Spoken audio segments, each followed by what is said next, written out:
Joe Biden notoriously does not toot his own horn properly. He does not extol his own virtue. He doesn't brag about accomplishments. He's leaving Donald Trump with an amazing economic track record, an amazing set of developments that Donald Trump's just going to step into the shoes of and try to claim credit for.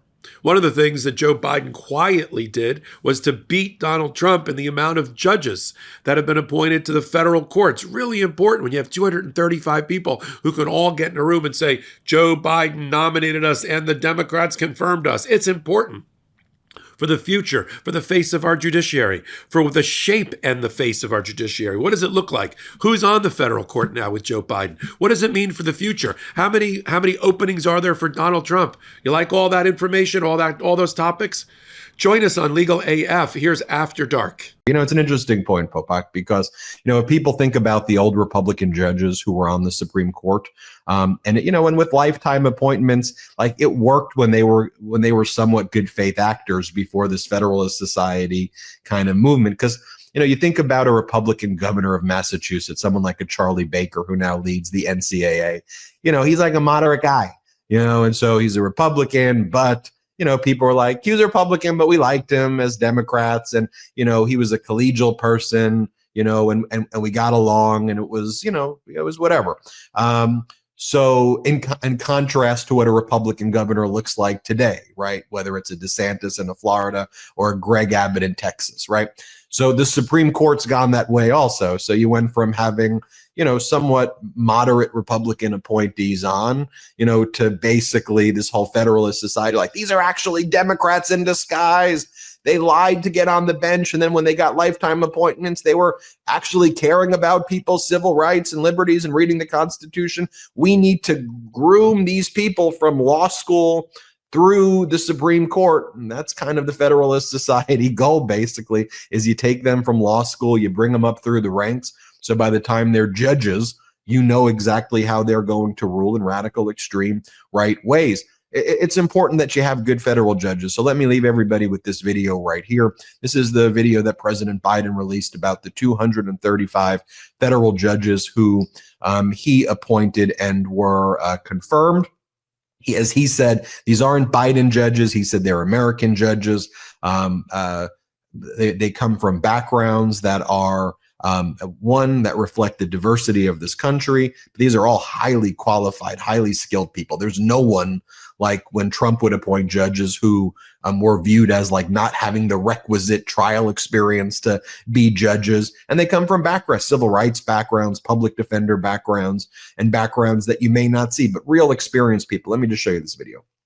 With President Biden working by our side, Senate Democrats have confirmed 235 judges. And they represent the best of America. It's all about preserving the Constitution.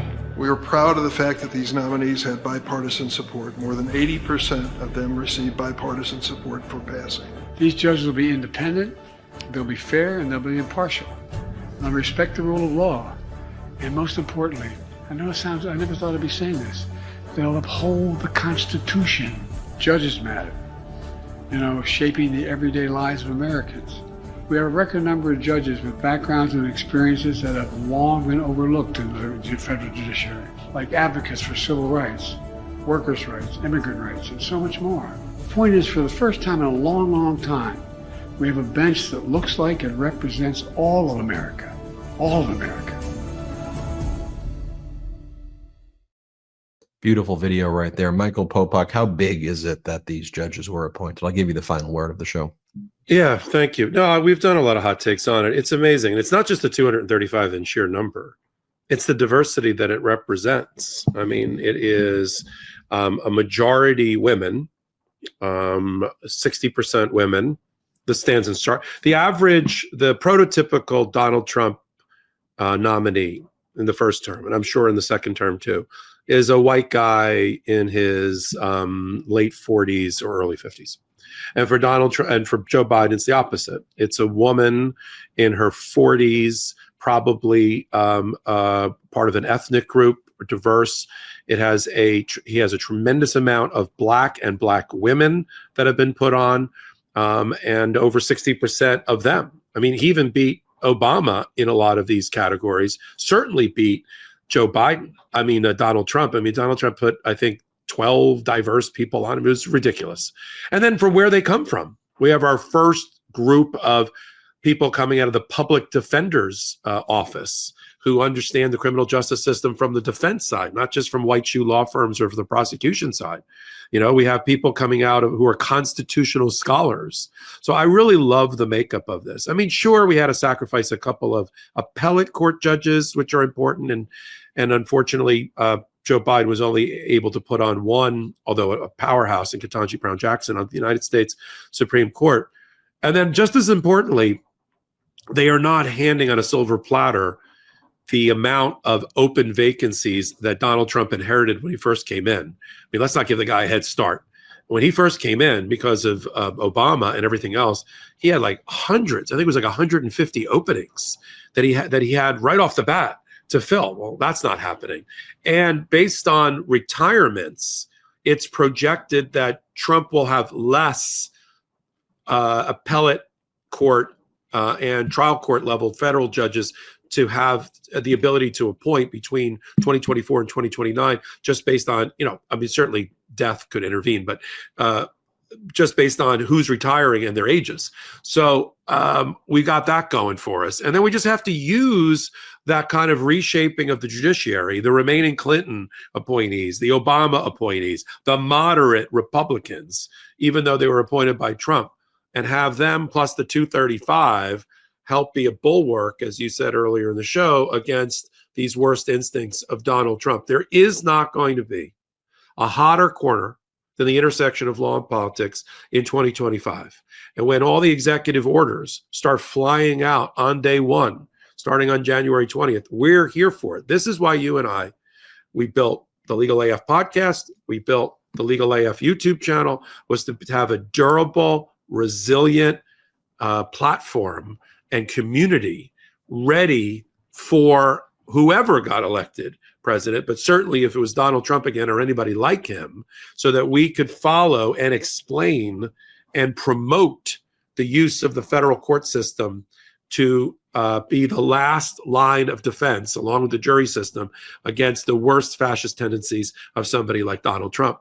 And we're going to use, because we got smart people, you did some great hot takes on this too, so did I, about the lawsuits that are already drafted, some of them since 2023. We know, we have the playbook.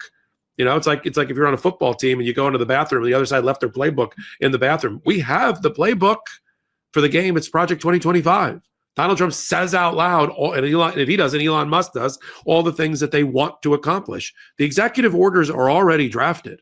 The pardons and clemencies are already drafted for Donald Trump. He's going to come in with a spreadsheet, and he's going to wave a magic wand. You think the 1,400 clemency commutations and everything for Joe Biden, and he's not even done pardoning, by the way. We got still a lot of time left on the clock with pardons for Joe Biden, but Donald Trump's going to leave that in the dust.